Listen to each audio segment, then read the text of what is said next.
This guy calls it out in his book for the world to see, but it's not something nobody else has ever done. He's taken a large piece of canvas, made an envelope out of it, shoved it full of pine boughs, and he's sleeping on top of it. Nothing different than probably people teach nowadays. Okay? Nothing different than they probably did in pioneer days. And then there's a list of all the other things that he carried here. One notable thing on there that I highlighted is side cutting pliers. He was one of the first ones I saw to ever say you should carry a pair of side cut pliers. Well, remembering that this is really prior to the multi-tool, so they didn't have pliers hanging around, he thought that was worth carrying above and beyond anything else, was a pair of pliers with the ability to cut probably barbed wire fence or things like that with. For trapping wires, for trap stands, snare stands, things like that, for reaching down and yanking your hook out of a catfish's gut, whatever the case may be. He thought pliers were worth carrying. Okay, Homer Halstead, 1948. Remember, we started at 1768. We started at 5,000 years ago. How to live in the woods. Look at that knife. That's a butcher knife, guys. That's a colonial era, long French-style butcher knife. Still in 1948. A regular axe, and he specifically talks about how to fold a Hudson Bay wool blanket. They're still talking about that wool blanket in 1948. Here is his list of bait fishing and tackle. Reel and 50 yards of line in leather case, 6 spinners in a tackle in a tin box, 4 plugs in a cardboard box, 50 yards of spare line on a spool, 24 eye hooks in a tin box, leader box, aluminum filled, sinkers and wire leaders in plastic tube, pork rind in a bottle, zipper bag, 5-foot jointed bait rod in aluminum tube. This is this guy's long-term fishing kit. This is what he's got. But again, he's thinking long-term fishing. Fishing, fishing. Near the water's edge, that's where I'm going to get the easy food. All right, here's what he says about shotguns. See if this rings a bell to you. Unless you have decided your preference to be a small bore, the 12-gauge gun is the most practical of choice. Since 12-gauge ammunition may be found at any country store or backwoods trading post, but the less popular 12 and 16-gauge loads enjoy no such universal distribution. 20-gauge is pretty universal nowadays, but it wasn't back then. Obviously, this is a considerable advantage to the shooter who cannot conveniently carry all the ammunition he needs for an extended journey. What he's saying is, you're out of ammunition, in the abandoned farmhouse, hen house, and crap house is going to have 12-gauge laying there. That's what he's saying, okay? Applicable today. So, only through the testing of kit and dirt time can we truly realize the merits of our chosen kit items. Understanding the minimum for survival allows us to carry the maximum for sustainability. If I can carry the minimum to affect my survival, then I can carry the maximum for sustainability, which means if I just carry them 5 C's and I can do everything else off the landscape I got to do, now I can carry some traps. I can carry a gun. I can carry some ammunition. I can make it easy. But if I got to build a tripod, I ain't carrying a dang thing when I can build it in 5 minutes off the landscape. Okay? So again, the 10 C's plus hunting, fishing, and trapping, this along with our ability to create, recreate, repair, and rework the needed items is key to long-term sustainability. So, with that, I thank you. One thing that I will say, and I want you guys to think about this because it's something that I have been thinking about for quite a few weeks. Okay? In the Pathfinder system, we have Pathfinder e-courses and we have a hands-on training class. As does Maine Primitive Skills School has hands-on training class. Many other schools around the country have hands-on training class.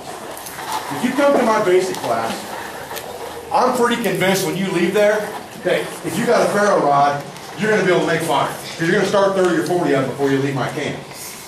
But, on the other hand, okay, there are other skills you may only have to do one time.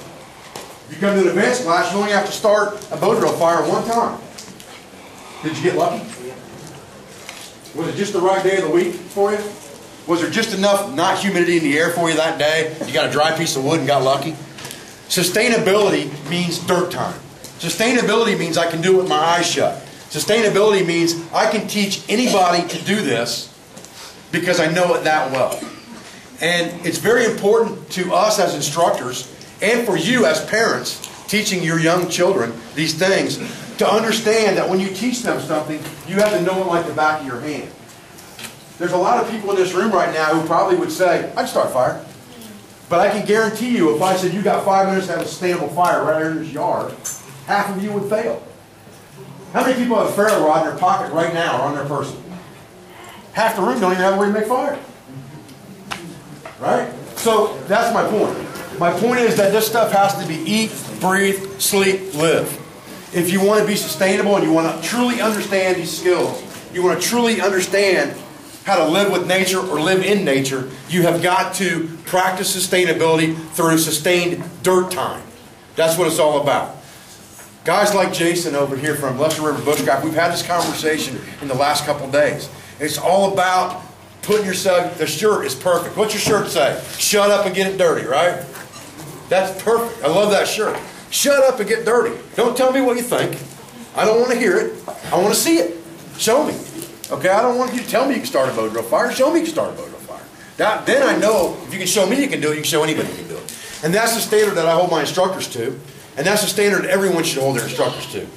If my instructor can start a bow drill fire to pass his phase 2 or phase 1, and he passes bow drill fire to get his advanced certification so he can become a Pathfinder instructor, then he better be able to show anybody in this room how to start a bow drill fire off the landscape at a moment's notice. If he can't do that, he shouldn't be an instructor.